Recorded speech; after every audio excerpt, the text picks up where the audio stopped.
한 절씩 교도하시고 마지막 5절은 함께 합독하도록 하겠습니다. 하나님이여 나를 판단하시되 경건하지 아니한 나라에 대하여 내 송사를 변호하시며 간사하고 불의한 자에게서 나를 건지소서.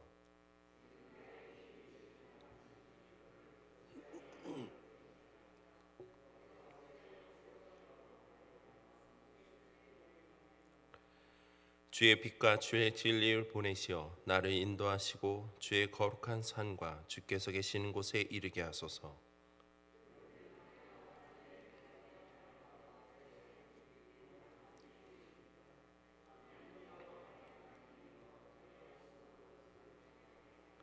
함께 읽겠습니다. 내 영혼아 내가 어찌하여 낙심하며 어찌하여 내 속에서 불안해하는가. 너는 하나님께 소망을 두라. 그가 나타나 도우심으로 말미암아 내 하나님을 여전히 찬송하리로다. 아멘. 잠시 기도하겠습니다. 하나님 감사합니다.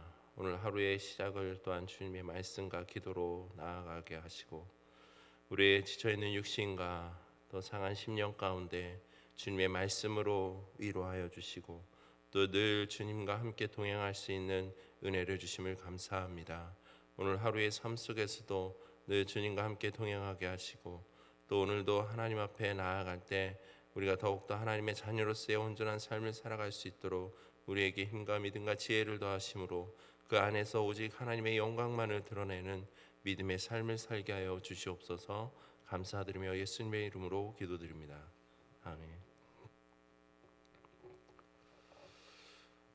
앞서 말씀드린 대로 본시는 표제가 없는 것으로 볼 때 앞에 42편과 연관성이 있다고 할 수 있습니다. 본시에서 시인은 원수들에게 자신을 구원해 주시기를 하나님께 호소하고 있습니다. 시인은 1절 말씀 가운데 하나님을 향하여 자신을 판단하여 주시기를 간구하고 있습니다.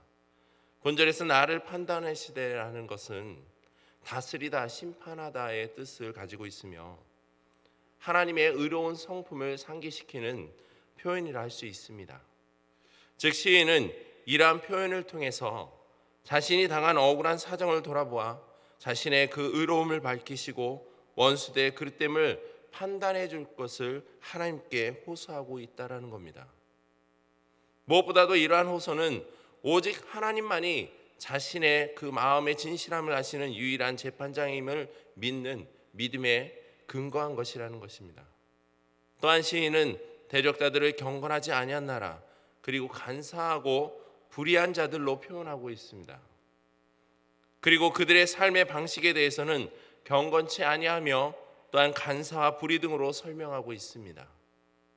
그러나 시인은 이러한 자신들의 대적들의 그 불경함을 지적하고 있지만 그렇다고 그들에 대해서 구체적으로 어떤 조치를 내려달라고 하나님께 간구하고 있지는 않다라는 겁니다.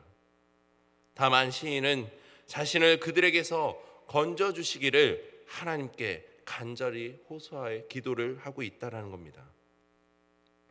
이처럼 시인은 하나님께서 자신을 건져주실 것을 확신하고 있습니다. 이에 대해 시인은 2절에 주는 나의 힘이 되신 하나님이라고 고백하고 있습니다. 이러한 표현은 표면적으로 볼 때에는 하나님의 강하신 능력을 나타내주며 이면적으로는 하나님의 그 보호에 대한 시인의 절대신앙, 절대의지를 나타내주고 있다는 겁니다. 그러나 2절을 보시면 지금 시인은 마치 하나님께서 그를 버리신 것처럼 아무 일도 하지 않으시는 것처럼 여겨지고 있다는 겁니다. 2절 중반절 말씀입니다.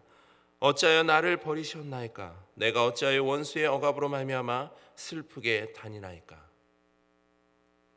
앞에서는 절대적인 신앙과 믿음을 가지고 나의 힘이 되신 하나님이라고 고백하고 있지만 시인의 마음에는 하나님을 향한 탄식의 말을 하고 있습니다.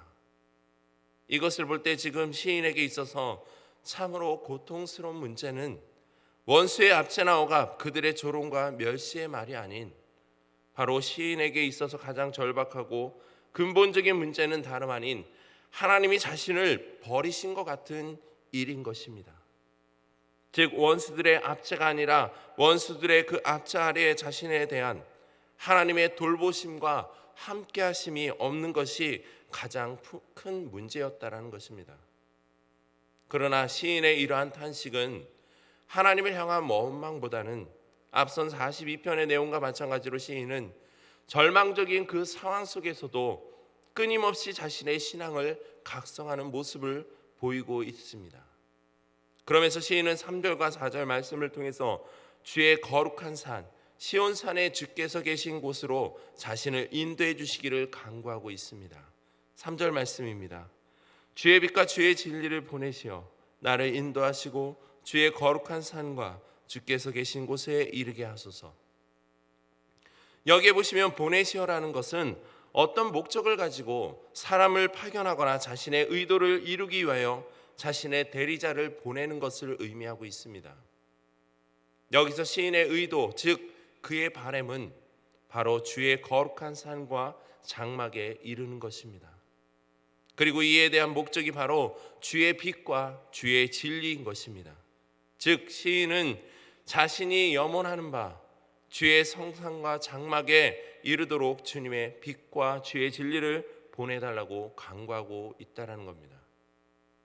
이처럼 시인이 주의 빛과 주의 진리를 구하고 있는 이유는 당시 그가 처한 암울한 상황 때문입니다. 시인은 자신이 처한 그 암울한 상황을 인하여 낙심하고 있으며 심지어 자신뿐만 아니라 하나님까지도 업신여기는 악인들의 그 횡포로 인해 시인은 견딜 수 없는 멸시와 고통을 겪기도 하였던 것입니다. 결국 이런 상황 속에서 시인이 간절히 이루고자 하는 것은 바로 하나님의 그 임재의 상징적 처소인 하나님의 거룩한 산이며 하나님께서 계신 장막이 되는 것입니다. 그러나 현재 자신이 처한 그 암울한 상황 속에서는 그것을 향해 나아갈 수 없는 것이었습니다. 그러다 보니 시인에게 있어 빛 대신 하나님과 어떤 상황 속에서도 자신을 보호하시는 주님의 진리, 그 신실하심은 너무나도 절실한 것이었습니다. 따라서 시인은 그런 상황 속에서 주의 빛과 주의 진리를 보내시어 자신을 인도해 주실 것을 구하고 있는 것입니다. 이런 시인의 모습을 볼 때 그는 하나님의 그 인도와 자신의 구원을 하나님의 임재를 체험하며 하나님께 예배드리는 것에 연결시키고 있는 것입니다. 즉 시인의 가장 본질적인 관심은 바로 하나님과 친밀함이며 또한 온전한 관계를 유지하는 것에 있음을 보여주고 있습니다. 그리고 시인은 이러한 자신의 간구가 하나님에 의하여 받아들여질 때 하고자 하는 일에 대해 밝히고 있습니다. 4절 말씀입니다. 그런즉 내가 하나님의 제단에 나아가 나의 큰 기쁨에 하나님께 이르이다. 하나님이여 나의 하나님이여 내가 수금으로 주를 찬양하리이다. 본절에서 시인은 먼저 하나님의 제단에 나아갈 것을 다짐하고 있습니다. 본절에서 하나님의 제단, 이곳은 바로 이스라엘 백성들에게 있어서는 기쁨과 소망의 장소이며 더 나아가 하나님의 용서와 사랑이 넘치는 곳이라 할 수 있습니다. 그런 점에서 시인은 자신이 하나님의 제단으로 나아가는 것을 큰 기쁨에 하나님께 이르는 것으로 고백하고 있습니다. 즉 시편 84편 10절에 주의 궁정에서의 한 날이 다른 곳에서의 첫날보다 나은즉 악인의 장막에 사는 것보다 내 하나님의 성전 문지기로 있는 것이 좋다라고 고백하고 있는 것처럼 본 시의 시인은 하나님의 제단 앞에서 예배하고 찬양하는 것이 바로 시인의 최고의 가장 큰 기쁨임을 고백하며 다짐하고 있습니다. 또한 시인은 자신이 하나님께 나아갈 때 수금으로 주를 찬양했다고 말하고 있습니다. 이런 시인의 고백을 볼 때 앞선 2절에서의 상황과는 너무나도 대조되는 부분이라 할 수 있습니다. 앞선 내용에서 시인은 원수들의 그 압제와 억압은 슬픔 속에서 방황하고 또 주의 거룩한 산과 장막을 그리워하는 모습으로 묘사하고 있지만 본절에서는 하나님의 그 임재 가운데 가장 큰 기쁨을 누리며 하나님을 향하여 찬양드리는 자신의 모습으로 묘사되고 있습니다. 결국 이런 고백이 가능케 되는 것은 바로 시인의 고백처럼 하나님을 나의 하나님으로 고백되어질 때 가능하다는 것입니다. 즉 나의 내면의 깊은 신앙과 소망, 곧 능력의 하나님이 자신의 하나님이심을 고백하고 바로 그 하나님이 베푸실 구원을 바라볼 때 지금의 환난과 어려움 속에서도 하나님의 은혜의 제단 앞에 나아가 예배와 찬양을 드리겠노라는 그 고백이 증거될 줄 믿습니다. 마지막으로 시인은 5절 말씀을 통해서 하나님이 자신을 지금의 상황 속에서 구원해 주실 것에 대한 확신과 소망을 드러내고 있습니다. 5절 말씀입니다. 내 영혼아 내가 어찌하여 낙심하며 어찌하여 내 속에서 불안해하는가. 너는 하나님께 소망을 두라. 그가 나타나 도우심으로 말미암아 내 하나님을 여전히 찬송하리로다. 본절의 내용은 앞선 42편 마지막 절에 나타난 내용과 동일한 것으로 본시의 핵심 구절이며 또한 본시 내용의 축소판이라 할 수 있습니다. 먼저 내 영혼아 내가 어찌하여 낙심하며 어찌하여 내 속에서 불안해하는가 하는 말씀은 1절과 2절의 원수의 압제로 인한 그 시인의 탄식을 요약하여 나타낸 것입니다. 그리고 너는 하나님께 소망을 두라는 것은 3절에 주의 빛과 주의 진리의 인도함을 기다리는 바로 시인의 상태에 대한 또 다른 표현인 것입니다. 마지막으로 그가 나타나 도우심으로 말미암아 내 하나님을 여전히 찬송하리라는 것은 4절에 나오는 큰 기쁨에 하나님께 나아가 수금으로 찬양하겠다는 바로 시인의 다짐에 대한 또 다른 표현이라 할 수 있습니다. 이처럼 본시는 42편과 동일하게 시인인 그가 원수로부터 멸시당하고 또한 암울한 상황에 빠져 절망하는 것이 아니라 그 속에서 오히려 하나님을 향하여 구원을 호소하며 하나님을 예배하기를 찬양하고 있다는 겁니다. 그러나 42편에서는 시인 자신의 그 암울한 상황과 절망, 낙심 등을 표현하였다면 본시에서는 절망과 낙심으로 인한 그 비통함이 드러나고 있지만 무엇보다도 하나님께 대한 절대적인 신뢰와 예배에 대한 간절함과 찬양에 대한 그 열정이 더 부각되어 증거되고 있습니다. 성도 여러분, 우리는 이 땅 가운데 살면서 여러 가지 낙심과 절망 가운데 빠질 때가 있습니다. 그럴 때 때로는 하나님께서 나를 버리신 것처럼 여겨질 때가 있습니다. 그럴 때면 하나님을 원망하기 쉽고 또한 입술로는 불평의 소리가 나오기도 합니다. 그러나 우리가 기억해야 할 것은요, 하나님은 우리에게 여러 가지 고난과 어려움을 주시지만 언제나 우리를 도우시고 또한 함께 하셔 버리지 않는다는 그 사실을 기억하기 소망합니다. 그러기에 우리는 하나님께서 우리를 버리신 것처럼 느껴질 때 낙심하고 불안해하지 말아야 합니다. 우리는 오직 하나님께서 주의 빛과 주의 진리로 인도하실 줄을 믿고 하나님께 소망을 두는 그 신앙적 자세를 가지고 하나님을 찬양할 것입니다.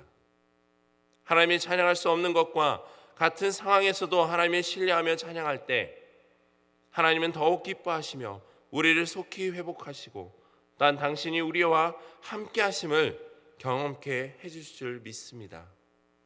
이러한 믿음과 확신을 가지고 오늘 하루도 우리가 각자의 자리에서 어떤 상황에 처해 있을지라도 늘 주님을 예배하고 찬양하며 하나님께 그 소망을 두며 나아가는 믿음의 삶이 되기를 주님의 이름으로 축복드립니다. 이 시간 기도하실 때 함께 기도할 것은 나의 반석이시며 또한 나의 힘이 되신 그 여호와 하나님께 나의 믿음을 다시 한 번 더 고백하며 다짐하는 시간이 되길 소망합니다. 내가 어떤 상황 속에서도 하나님께 소망을 두며 늘 주님을 예배하고 찬양하는 삶을 살겠노라 하는 말입니다. 그리고 올 한 해 코로나라는 그 힘들고 어려운 상황 속에서도 늘 나와 함께 하셔서 나를 도우시고 힘주셔서 지금까지 잘 인내케 해주시고 또 믿음의 소망해 주심을 감사하며 다가오는 새해에도 더욱 주님의 빛과 주님의 진리 앞에서 나아가는 그 믿음의 삶이 되어서 착하고 충성된 일꾼으로서 사용될 수 있게 해달라고 나를 사용해달라고 기도하여 고백하기 소망합니다. 그리고 또한 담임 목사님의 그 목회 사역과 함께하신 사모님에 위해서 또한 원로 목사님 사모님의 영육간의 강건함을 위해서 또 모든 성도분들의 그 삶의 평안과 안식을 위해서 이 나라 국민들의 삶의 안정을 위해서도 함께 기도해 주시고 또 앞에 보이시는 기도의 제목들과 여러분들이 가지고 계신 기도의 제목들을 놓고 이 시간 함께 기도하겠습니다.